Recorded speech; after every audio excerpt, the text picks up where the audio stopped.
Antena Zagreb. Najbolji glazbeni miks. Stigao je moj posljednji gost za ovaj tjedan, Luka Lončar. Luka, kako si?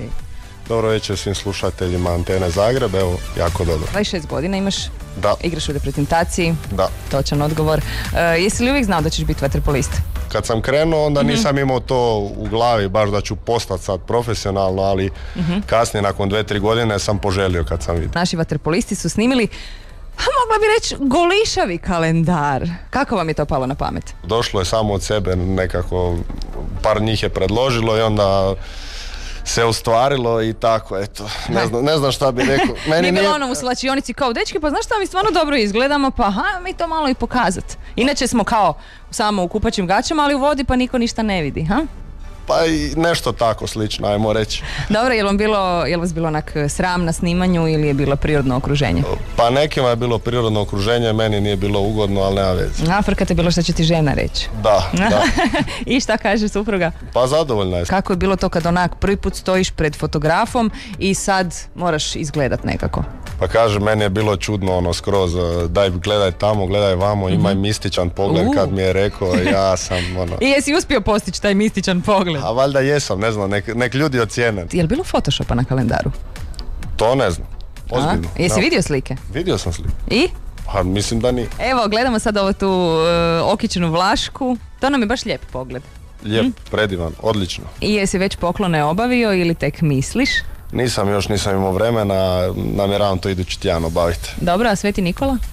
Bio je. Jesu čizmice pune bile? Bio je, ali dobile su i šibu. A inače, jel ti draži Božić ili Nova godina? Božić. Zašto? Pa atmosfera je lijepa, ono, obiteljska, kuhaju se kolači, peče se purica i tako. Lijepo. Katy Perry ili Rihanna? Rihanna. Zašto? Pa zgodnija, ima bolju muziku. Opa, dobro. Aftershave ili čarape? Čarape. Čarape glavu čuvaju, ha? Da. Dobro. Toplije. Aha. Face ili Twitter? Ništa od toga. Brinete ili plavuše? Brinete. Kratko kose ili dugo kose? Šalim se, ne moram. Hvala ti, Luka, što si bio sa mnom, bilo je stvarno super. Ček. Pa mogu ja ostati još malo, imam vremena do treninga. Sad u ovoj sekundi smo saznali da Hrvatska otvara svjetsko prvenstvo sa Brazilom. Šta to sad sve znači za nas? Znači izuzetno tešku prvu utakmicu, igrat ćemo naravno bez Mandžukića. Kako ćemo mi bez Mandže? Teško, ali nadam se da možemo jedan povoljan rezultat izvući, što je bilo neriješeno, a Brazilci će biti izuzetno motivirani pošto su domaćini ovoga svjetskog prvenstva i naravno jedno od glavnih favorita i to će biti jako teška utakmica. A da mi odmah te favorite skinemo onda, za početak. Daj Bože. Inače u skupini smo još sa Meksikom i Kamerunom.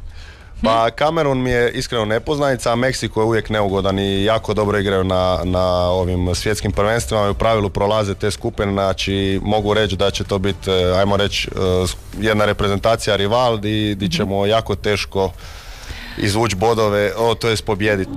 Antena Zagreb. Najbolji glazbeni miks.